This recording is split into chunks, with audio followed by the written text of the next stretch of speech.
11월 26일 하나님의 말씀을 함께 나누겠습니다. 오늘은 역대하 20장 20절부터 21장 1절까지의 말씀으로 함께합니다. 지난 며칠 동안 우리는 말씀을 통해서 여호사밧의 삶을 살펴볼 수 있었습니다. 오늘 역대하에서 여호사밧에 대해 전하는 마지막 이야기를 읽으면서 여호사밧의 삶을 정리해보고 또한 우리의 삶에 대해서 생각해 보겠습니다. 아사왕의 뒤를 이어서 35살에 남유다 왕국의 왕의 자리에 앉은 여호사밧은 이후 25년 동안 나라를 다스렸습니다. 그는 남북으로 갈라진 후 남유다 왕국의 세 번째 왕이었고 이스라엘 왕국 전체 역사로 보자면 여섯 번째 왕이었습니다. 사울로부터 이어지는 이스라엘의 왕들에 대해 성경은 다윗의 길을 걸은 왕과 여로보암의 길을 걸은 왕으로 나누어서 평가합니다. 특히 북이스라엘의 왕들이 범죄하여서 실패할 때 그들이 여로보암의 길을 걸었다고 말하지요. 저 개인적으로는 이스라엘 전체 역사로 시선을 넓혀서 사울과 다윗의 길로 나누어 볼 수 있을 것 같다고 생각합니다. 역대하의 말씀은 남유다 왕국의 역사에 집중하고 있습니다. 그동안 살펴본 남유다 왕국의 왕들로만 국한시켜 보자면 통일 왕국 시대의 사울, 다윗, 솔로몬, 그리고 나라가 남과 북으로 나누어진 이후에 남유다 왕국의 르호보암과 아비암, 아사, 그리고 여호사밧이 있습니다. 사울 왕은 하나님의 은혜로 왕이 되었으나 결국 하나님께 등을 돌리고 실패한 왕의 시작이 되었습니다. 여로보암 역시 넓게 보면 사울의 문제를 반복하고 있지요. 하나님의 은혜를 잊어버리고 나의 권세를 의지하였고 욕심으로 자리를 지키려 하였습니다. 반면에 다윗은 하나님께서 칭찬하시는 왕의 모범이었습니다. 그도 또한 때로 죄에 무너졌고 실패하였으나 그때에 더욱 하나님을 의지하였고 주님과 동행하였습니다. 솔로몬은 사울과 다윗의 경계에 서 있었다고 평가할 수 있을 것 같습니다. 그는 아버지 다윗의 길을 쫓아 최고의 축복을 누렸으나 시간이 지나면서 사울과 같이 욕심과 오만에 사로잡혀서 우상숭배의 죄를 저질렀습니다.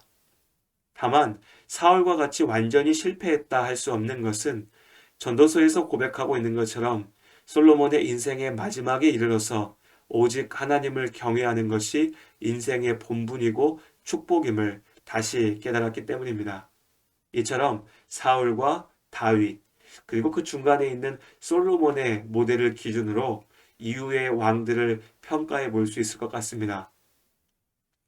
그렇게 보면 르호보암과 아비야는 사울의 길에 서 있는 것처럼 보이고요. 그리고 처음에는 하나님을 쫓았으나 인생의 후반부로 가면서 우상숭배를 떨쳐버리지 못했던 아사 왕은 솔로몬의 길에 서 있는 것 같습니다. 그리고 우리가 그동안 살펴보았던 여호사밧이 비로소 다윗의 뒤를 따른 왕이라고 평가받을 만합니다. 각각 사울과 다윗, 솔로몬의 길들은 단지 유다 왕국의 왕들만을 위한 것은 아닙니다. 우리 각자가 지금껏 걸어왔고 또 앞으로도 걸어갈 길들이지요. 누군가는 사울과 같이 믿음을 지키지 못하고 실패하게 됩니다. 또 어떤 이들은 하나님의 큰 은혜를 누리고도 교만하여서 탕자와 같이 방황한 이후에야 아버지의 품으로 돌아오기도 합니다. 그러나 다윗은 오직 주님과 함께 있지요. 우리가 걸어야 될 길이 여기에 있습니다. 하나님과 동행하며 변치 않고 하나님의 축복을 누리는 우리 모두가 될 수 있기를 바랍니다.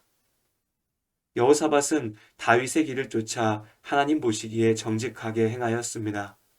우상을 폐하고 말씀에 순종하여서 나라를 이끌었지요. 무엇보다도 그는 믿음 안에서 변하지 않았습니다.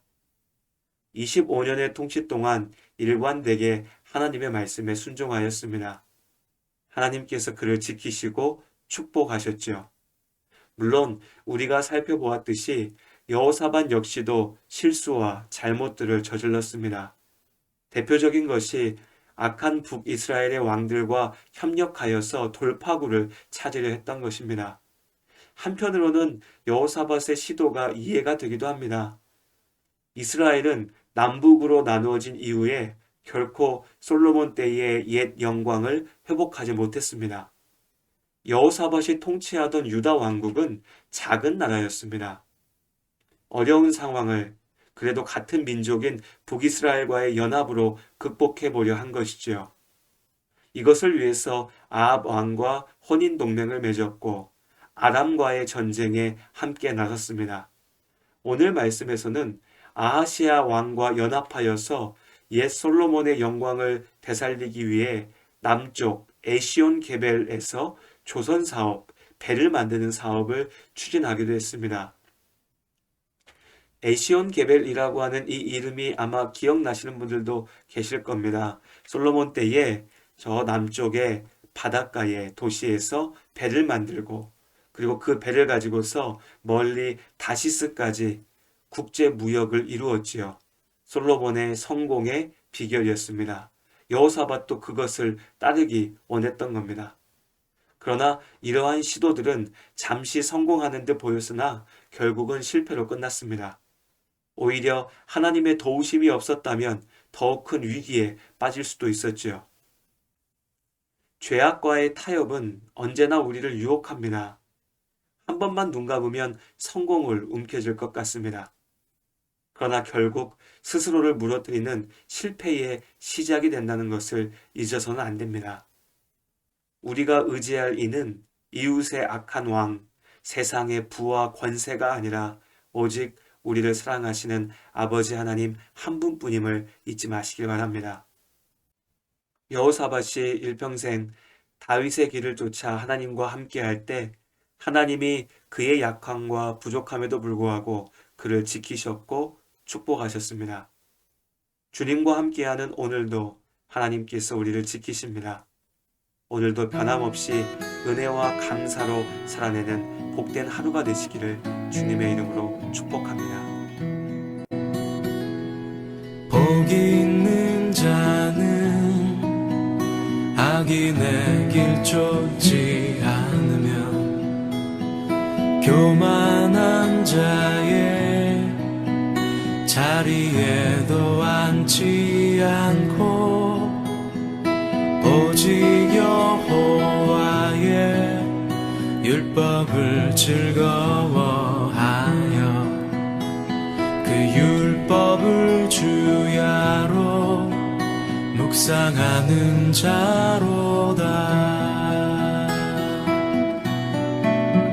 저는 시냇가에 심은 나무가 시절을 쫓아 과실을 맺으며 그 잎사귀 마르지 않음 같이 저가 하는 모든 일 여호와께서 인정하시나니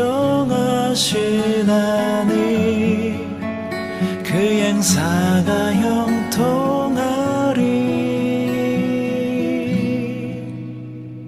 악인은 그렇지 않고 바람에 나는 겨와 같아서 저가 하는 모든 일 주님 미워하시네.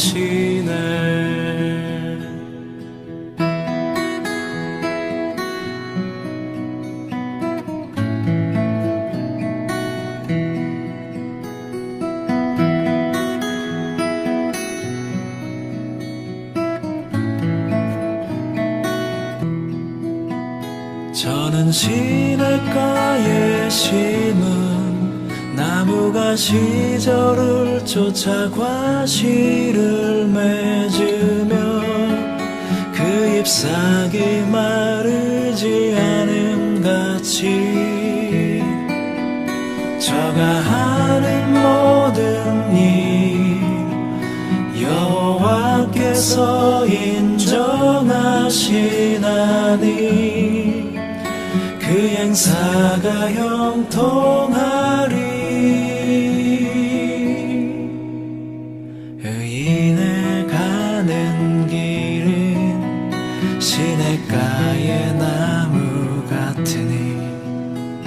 주님의 인정하신 그 길에 가득하네.